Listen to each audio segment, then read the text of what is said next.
When her roommate's irresistible brother walked in at the wrong moment and didn't walk out, sparks flew, and one unexpected glance turned into a slow-burning, steamy connection neither of them could ignore. Please don't forget to subscribe and comment. And one request, please always keep smile on your. The summer heat had turned our college apartment into a slow cooker. I was sprawled across my bed in just a tank top and shorts, my skin slick with sweat, the window cracked open for a breeze that never came. Margaret, my roommate, had left for the weekend to visit her parents, which meant I had the place to myself, a rare and cherished luxury. I didn't expect company, so I didn't bother locking my door. Big mistake. I had just pulled off my shirt and stood in front of the mirror, admiring my tan lines, when I heard the apartment door creak. I paused, heart thudding. Then I remembered Margaret had mentioned her brother might be stopping by to drop off a package. Too late. The bedroom door creaked open. Hey Mags, he froze. There he was, tall, broad-shouldered, with ocean blue eyes that made my stomach do somersaults. Frank. Margaret's older brother. I'd met him briefly once when he helped her move in. I remembered those hands, the strong jawline, the charming smirk. But now, that smirk was gone. His mouth parted as his gaze landed on me, barely dressed, nipples visibly stiff through the thin fabric of my bra. Sorry, he said, but he didn't turn around. His voice was deep, gravelly. I thought no one was home. I should have screamed, should have grabbed a blanket or told him to leave. But I just stood there, frozen. Not because I was scared, but because something inside me didn't want him to go. He blinked and finally turned away, rubbing the back of his neck. I didn't see anything. Liar, I said, heat rushing to my cheeks. His head turned back just enough to catch my smirk in the mirror. The silence was heavy, laced with something electric. You should close the door next time, he said slowly. Maybe you should knock, I shot back, grabbing my shirt and slipping it on. He turned around again, his eyes scanning me now fully dressed, but the tension remained. I didn't expect anyone here. Margaret's gone. You missed her by a day. His eyes met mine. Guess I got lucky then. It wasn't what he said, it was how he said it. The way his voice dipped, like honey over ice. My pulse quickened. I wasn't naive. I'd dated guys before. But there was something different about Frank. Older. Confident. Like he could ruin me just by standing close. He stepped into the room, just one step. I didn't stop him. You okay? He asked. I nodded, but my breath caught when he took another step. You're still staring, I whispered. He chuckled. Can't help it. I should have told him to leave. I should have cared that he was my roommate's brother. But I didn't. All I could think about was how good he smelled, like cedar and a summer storm. What are you doing tonight? He asked, now inches away. Planning to survive the heat, I said, my voice barely a whisper.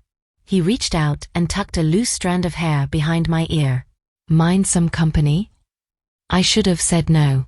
Instead, I stepped closer. We didn't kiss, not yet. But our bodies spoke louder than words. The tension, the unspoken need, it hung between us like lightning about to strike. I walked into the kitchen later, needing water to cool off more than quench thirst. He followed, leaning against the counter like he owned the place. I leaned back against the fridge, crossing my arms, trying to keep control. I'm just saying, I said, if Margaret finds out you came into my room uninvited. She'll kill me, he finished, smiling. Exactly. But she won't. And why not? He walked closer again, trapping me against the fridge without even touching me. Because I'm not leaving. Not yet. My breath hitched. He didn't touch me, not a single brush of skin. But the way he looked at me, it was like a touch. Like a promise. We talked for hours that night, sitting too close on the couch, laughing about childhood stories, swapping playlists. His hand brushed my knee, just once. I didn't pull away. Later, when I got up to stretch, his eyes followed every curve of my body like he was memorizing it. I walked to my room. Left the door open. It was a test. He followed. I sat on the edge of the bed, pretending to scroll through my phone. He stood in the doorway. You sure? he asked, voice low. I left the door open, I whispered. He stepped inside, closed it behind him. I don't know how long we stayed like that, just looking, the silence thick with unspoken questions and answers. He finally came closer, stopping just inches from my legs.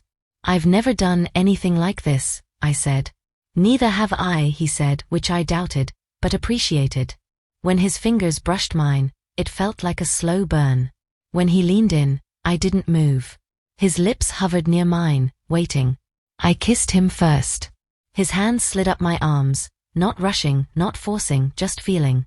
Every movement was slow, deliberate, like he was taking his time to learn every inch of me. Our clothes didn't come off fast. They came off like secrets, whispered and unfolding one by one.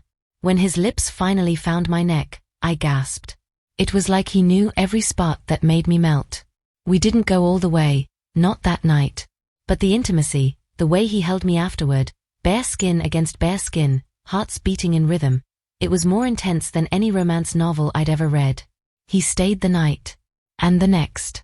By the third night, it felt normal, like he belonged there. We never said it aloud, but something had shifted. Every glance, every brush of fingers, every playful kiss on the shoulder while I made coffee, it all felt like something dangerously close to love. But life wasn't a movie. Margaret came back on Monday. She looked at us sitting on the couch, legs tangled, his hand around my waist. Her mouth opened, closed, then narrowed. You're kidding me, she said, eyes wide. Hi sis, Frank said, not moving. You slept with her? She half yelled. Technically, he replied calmly, we slept near each other. Margaret, I said softly, I didn't plan this. It just happened. She groaned. You two are so predictable. You always liked him. I blinked. You knew. I'm not blind, she said, rolling her eyes. I just didn't expect you to make a move the second I left town. She didn't, Frank cut in. I did. Well then, she huffed, arms crossed, I guess this is happening. We all stared at each other, then laughed. It wasn't perfect, but it was real. Weeks passed. He stayed over more often. We took long walks, shared ice cream, had tickle fights on the couch. He kissed me like I was the only girl in the world. One evening, as we lay under a single bedsheet, his fingers tracing circles on my back, he whispered, You know I didn't plan to fall for you, right? I didn't either, I whispered back. But I'm not walking away. I'd kill you if you did, I teased. He kissed my forehead. Deal. Sometimes love doesn't come dressed in roses and candlelight. Sometimes it walks in unannounced, catches you half-dressed, and never leaves. And I'm so glad it didn't.